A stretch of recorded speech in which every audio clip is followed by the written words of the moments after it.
Okay, let me know if you can hear me.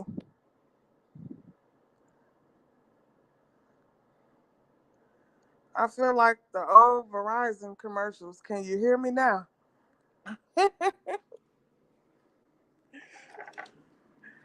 Can you hear me now? Let me know if you can hear me. I think it's working now.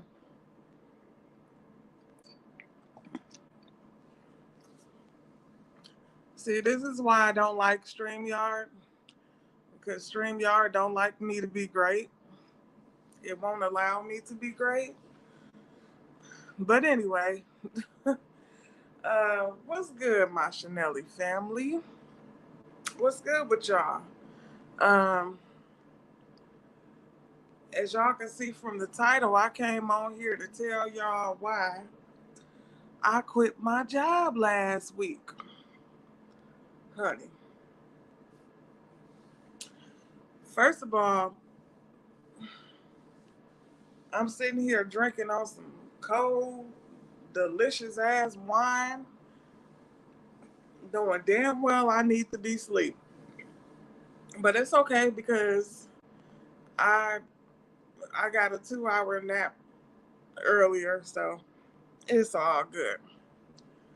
I ain't gonna wait for nobody to come up in here. I'm barely getting any viewers anyway, so I'm gonna just go ahead and talk. And if you need to catch the replay, go ahead and catch the replay. It's all good. Anyway, like I was saying, um, as you see from the title, I came in here to explain why I quit my job last week. Hey, man, dog. Welcome to my live, boo. I'm coming here to talk about this crazy job I had to quit last week. So, anyway, where do I start?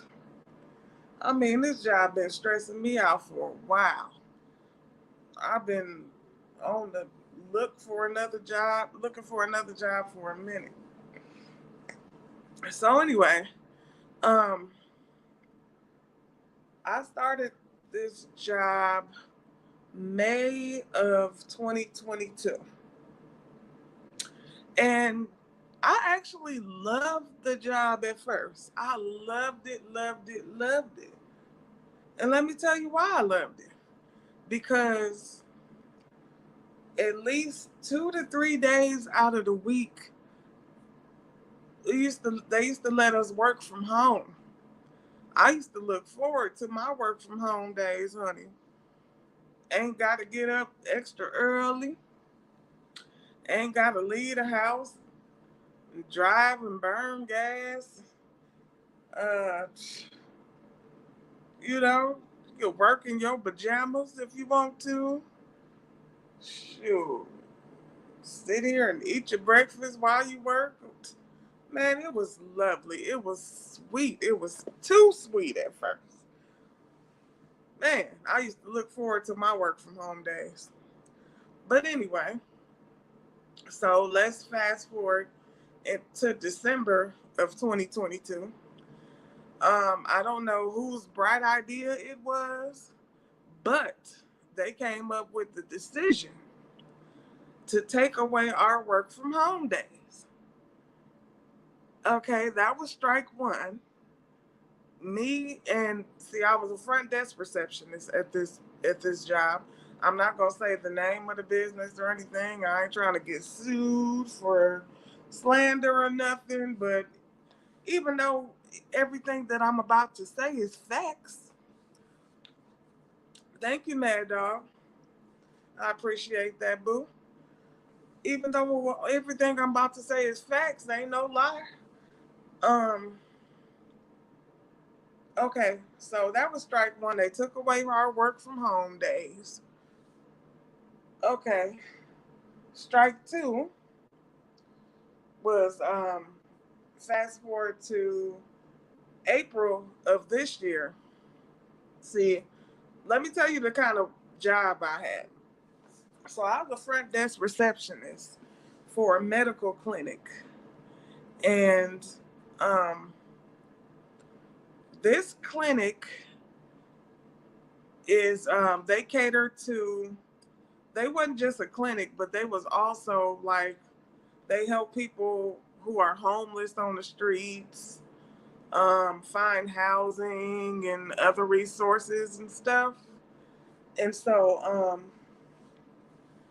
and they deal with a lot of people who are mentally ill. Do not get me wrong, I have nothing against people who are mentally ill. I have nothing against them. However,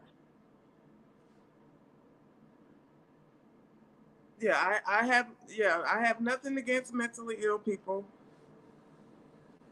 You know, they like kind of work with the mentally ill people. You know, they would come in there and they would get their medication. They would have case managers that manage their money and things like that because they wasn't able to manage their money on their own. So they would have to have like payees and stuff like that, and case managers to pay their bills and rent and stuff for them. Because apparently, if they were to receive all the money, in their hands, they wouldn't do right with it. So, anyway, like I said, I have nothing against mentally ill people. However, I do have something against, hey, Miss Bing Bang, I do have something against being threatened, my life being threatened on a daily basis. I do have something against being verbally abused on a daily basis. Um, I do have something against people who want to bring weapons in there and threaten the staff. Like, for example, um, last month we had a lady come up in there.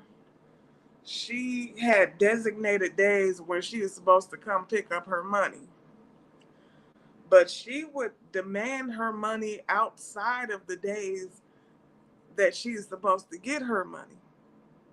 So she would come up there, cuss everybody out, cuss me out first and foremost, because I'm the one, that she sees when she first come in the building. I'm sitting at the front desk, so I would get cussed out first. Uh, where my case manager at? Get that bitch out here.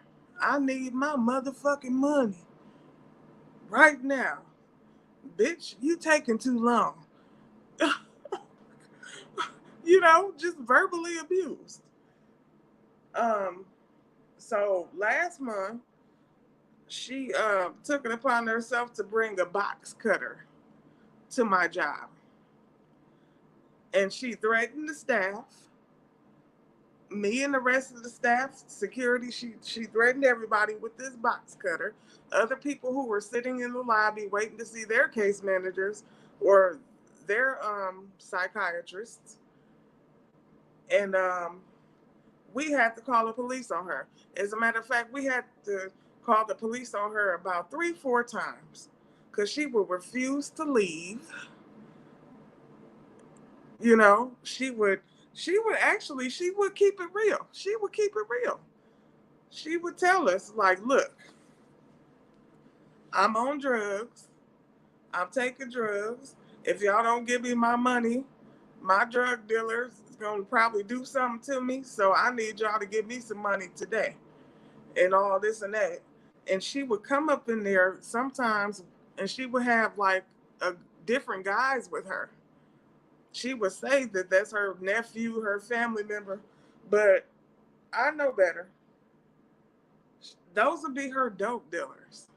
She would bring her dope dealers up to my job with her.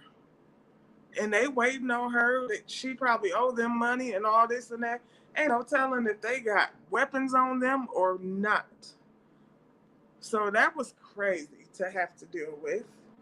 On top of, people, you know, with the mental illnesses, sometimes they come in there, they haven't taken their medication, or they just having a bad day. Life is going bad for them, you know, and they just don't have the mental capacity or the emotional stability to, you know, not take it out on other people. So they would take it out on the staff, you know.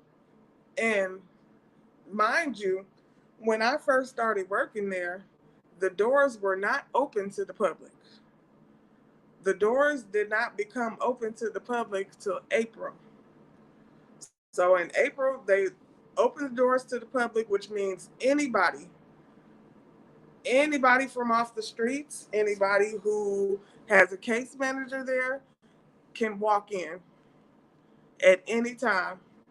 And ain't like it's no metal detectors or anything there. They could probably have a weapon on them like she did, that box cutter, you know. And we had security. You know, I don't think I would work there if I would have worked there if they didn't have security. But we had one security guard, and he was cool. He did the best he can. But the only thing is, he spent about, hey James, he spent about, I would say, a good 90% of the time outside. I mean, he would monitor who comes in and out. But what if it's a situation where I'm being attacked and I can't get to the phone to call him? Do you see what I'm saying? I felt like it would have been better if they had a security, because the security had a desk, you know, not too, like, about probably about 10 feet away from my desk in the lobby. So I think it would have been better if they had a security guard in the building at all times and one outside. That's just my opinion, you know, and other people felt the same way. Like I said, what if it's something going on where I can't get to the phone? You know, I had like a sliding glass door, like a sliding glass window in front of me, but that type of glass could be easily broken. All they got to do is pick up one of the chairs and throw it, or throw a brick or something, and that glass would break. So I was always on high alert at that job. Um, I wasn't supposed to have pepper spray on me, honey, but I did. I sure did, because I'm not about to, you know, lose my life for this job. I'm not about to, you know, let nobody do nothing to me, or, you know, I just ain't finna go down for this job, okay? And so I kept pepper spray on me, and I had plans to use other objects as weapons. Let somebody come across that glass window. Oh, I got you.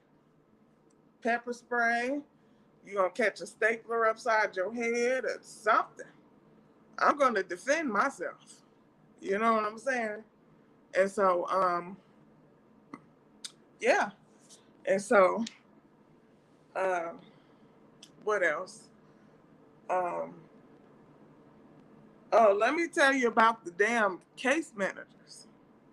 Oh, some of them was cool and some of them just got on my damn nerves. Okay, you can tell that they didn't like their job.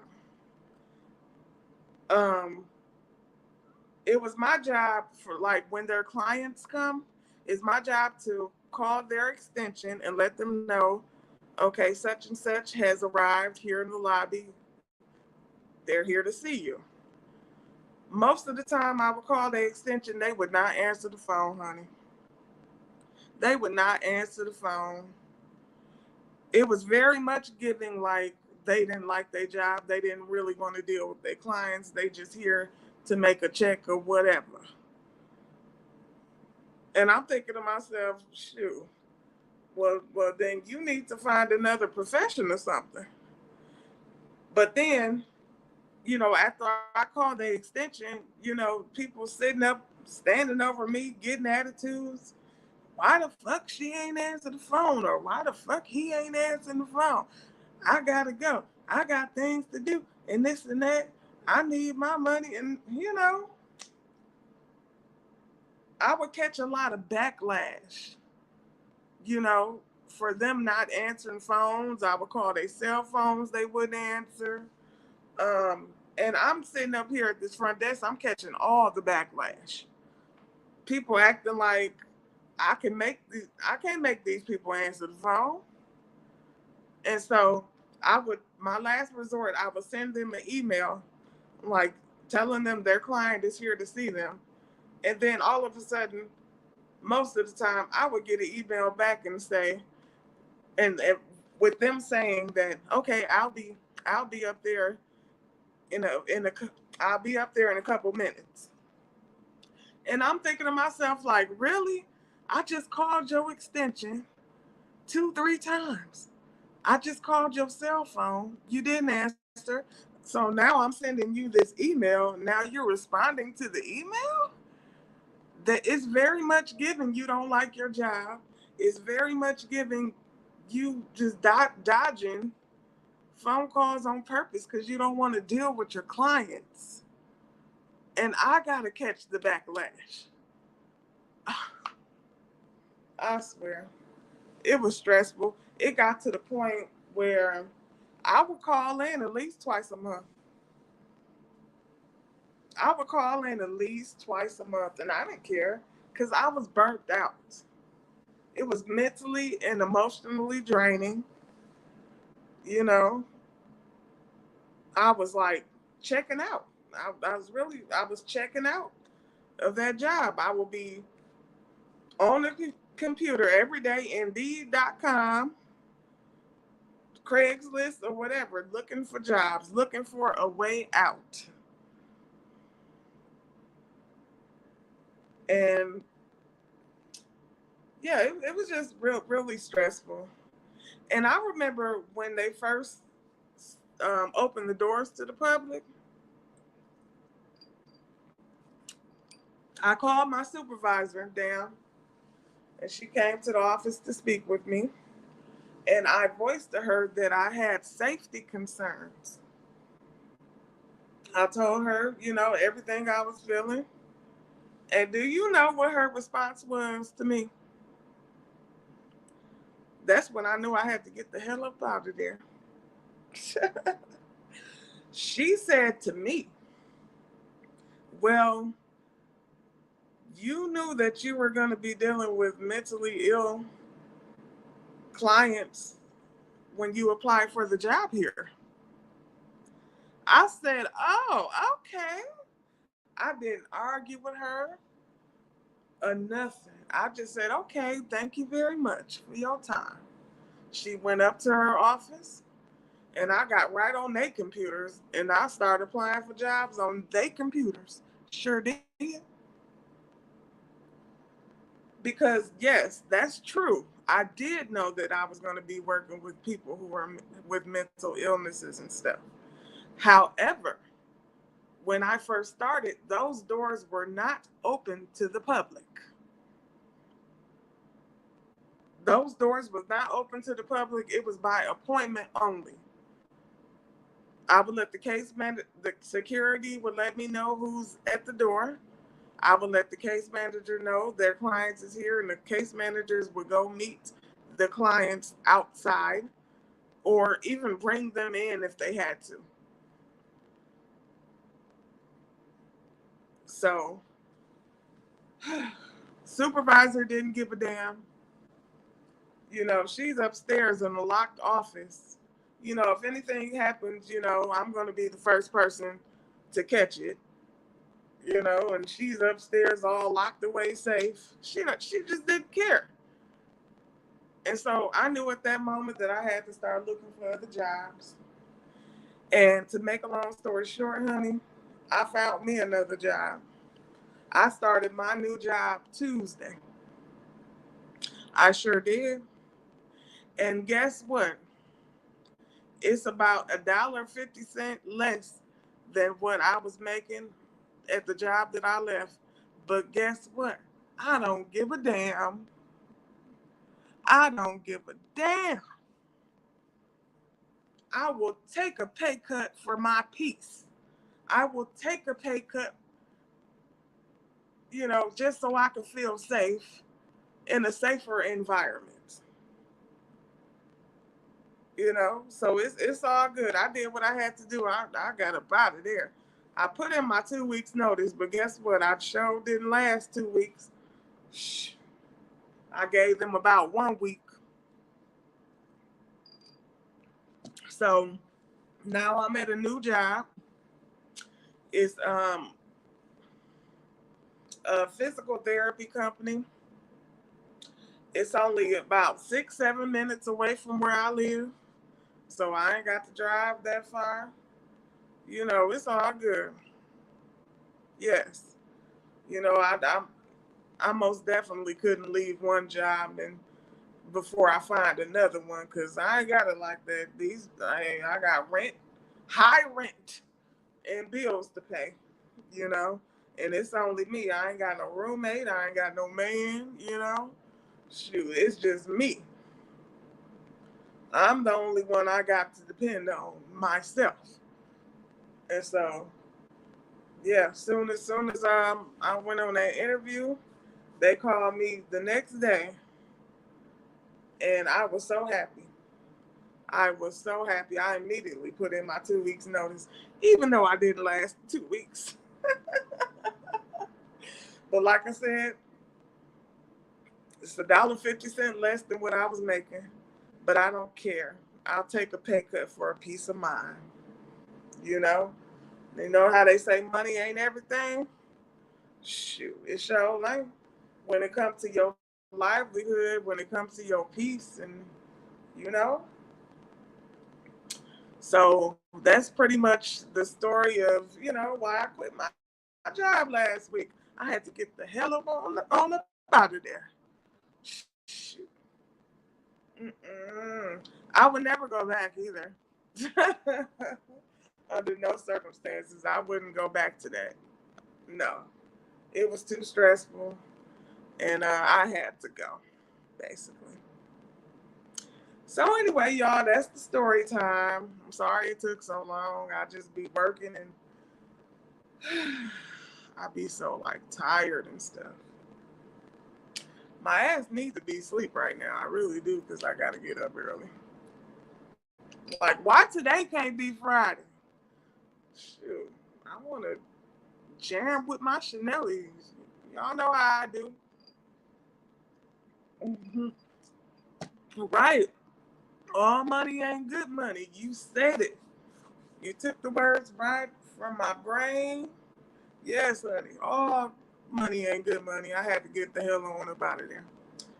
So anyway, y'all, thank y'all so much for, joining in on the live and listening. I appreciate y'all. Much love to all my Chanellies, all my Chanelli family. I appreciate y'all. Y'all could have been anywhere else, but y'all was right here with me, and I appreciate you. As a small YouTuber, okay? We appreciate what we can get. I said I appreciate what I can get. If you're not subscribed, please subscribe. It's a whole vibe over here. Make sure you turn on your post notification bell so you'll be notified whenever I go live or whenever I post a video. You know. So I'm gonna try my best to post more often. I promise I am. I promise. But much love to y'all. I got to get the hell on about it here and try to get a few hours of sleep.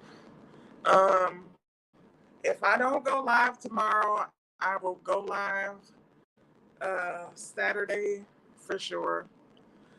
But y'all have a good, safe week. Much love to y'all. I will see y'all on the next one. Okay. Subscribe. Much love.